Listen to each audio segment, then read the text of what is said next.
Hi everyone, I'm Jeff. Damn it, Jeff. That's Don. Damn it, Don.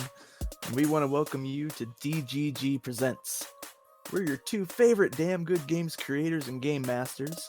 And in this podcast series, we're going to go over damn good games content, creations, and some tabletop RPG tips and tricks to improve the whole gaming experience. So sit back, grab a drink, and enjoy. Yar.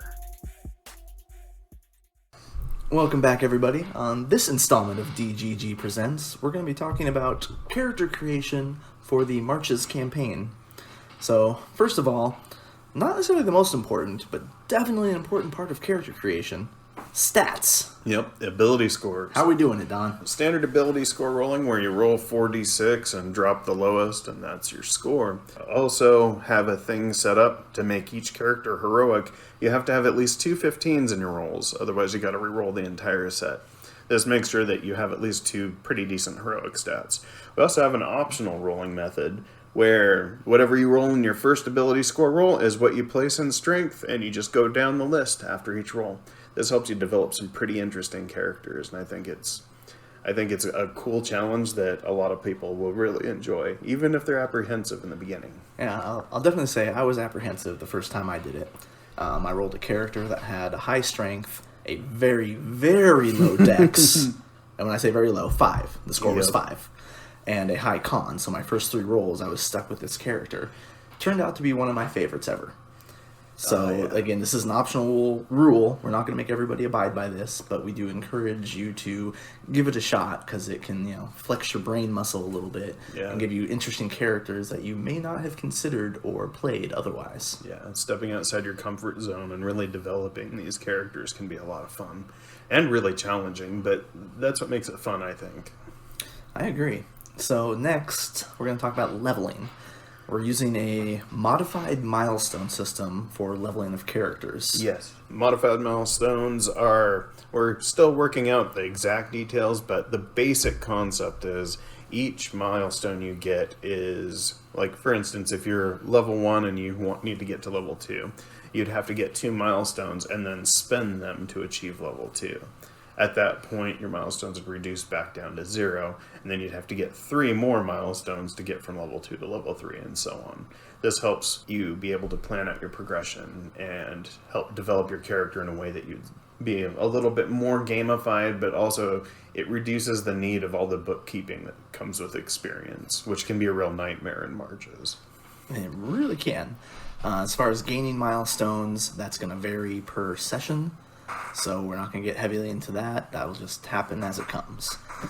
Next, probably one of the most important things for a character is a backstory for the character. So this backstory, you can be as involved or as basic for your backstory as you want to be. This is your character.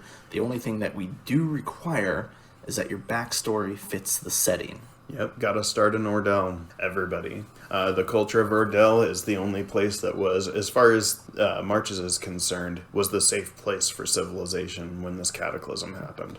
So your character was born and has always lived in Ordell. They don't have knowledge of the outside world other than what has been passed down over the ages through storytellers, writings, whatever is there. Which is probably exaggerated rumor, at best.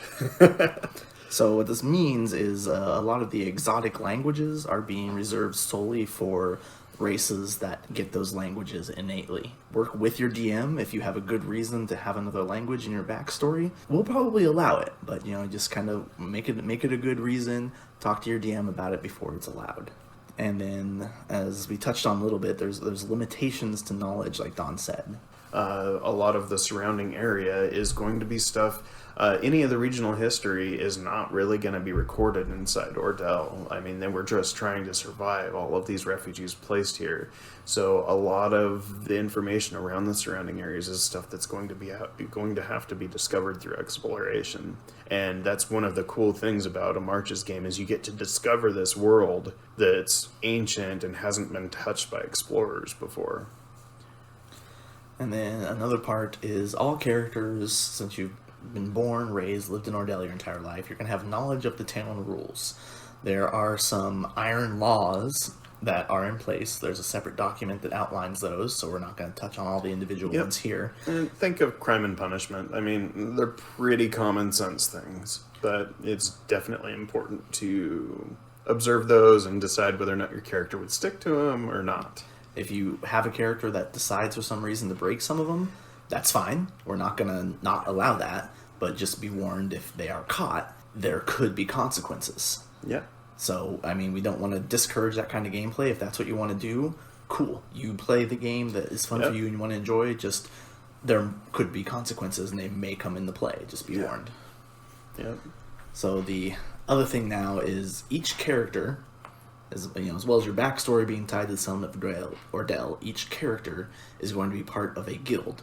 Yeah, the Adventurers Guild, which players usually get to vote and name themselves and help establish kind of how it's organized. We will have a little voted on by the people contest. Yep. We'll have any players that want to submit a name for the guild. Yep. And then popular vote will decide what that name is going to be. So we don't have a name yet, so it's going to be referred to as the Adventurers Guild until we have a name. But every person is going to be part of this guild. There's going to be a basic introduction that will be posted.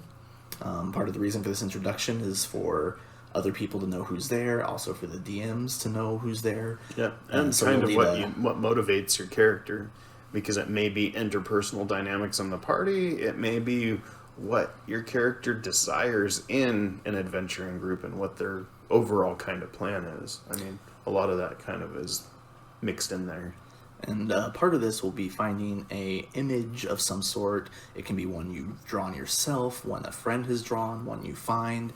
That way we can use tokens, because we are using Roll20 for this game and character creation. Yep. We have all of the basic source books. If something is missing that you're going to need, just talk to the DMs and we will figure out what to do in that situation. We'll do our best. And even if we have to come up with custom content for your character in the interim, we will. So, to end this one, we're going to have Don give us a little bit of a rundown of what the Adventurers Guild is and what their goal is. Why is it forming? Why are the characters being a part of this guild? Okay. Well, the Adventurers Guild itself isn't the first, but unlike previous guilds, this one is really aiming to grow and develop and expand and try to better understand the world that surrounds Ordell. A lot of the adventurers that sign up for that are tired of the sleepy town life. They want more out of the world. They want to explore. They want to know the history and what happened. Because the best they have are these oral traditions that were passed down in this distorted, haphazard history. So we have a lot of these people that are going to try to branch out. They may discover that people in the past generations have tried to branch out before, but it hasn't been as successful as this guild is aiming to be. And I think that a lot of that will help develop a lot of really interesting and neat stories. But I mean, really the general premise is they're tired of the sleepy town and it's time for them to try to grow and branch out. And this can mean a lot of things to a lot of different people, so just think about what it means to your character. Maybe you are tired of the sleepy town, you want an adventure. Maybe you just are playing the Hobbit style and you just want to go out and have an adventure, and you just have a large curiosity within you to see the outside world. Whatever floats your boat. You play your game, what makes it fun for you. Yep. It's our job to lay down the rails in front of that train as it goes down the tracks. But another thing that is common knowledge is the wilds outside of Ordell are very dangerous. Oh, yes. It is unexplored, uncharted territory for the most part. There are some maps of the basic terrain and, some things that may have been sighted at some point. But what is out there is largely unknown. Yeah, absolutely. And a lot of those maps are just outlining landmarks as they've been observed or seen. Nobody's gone very far. So we thank you for listening to this episode on character creation. We have more coming dealing with the Marches campaign as well as some other things down the road. So stay tuned. Give us a like, give us a subscribe, whatever you got going on. And if you've got questions, feel free to send those to us as well. We'll do a little Q&A either on our Discord, or maybe we'll just read all the questions in another podcast and give you the answers as we go. Yep, exactly. Might do a few QA episodes as we go. All right. Well, anything else to say before we take off, Don? Damn it. Damn it. There we are. See you later, everybody. Yep. Peace.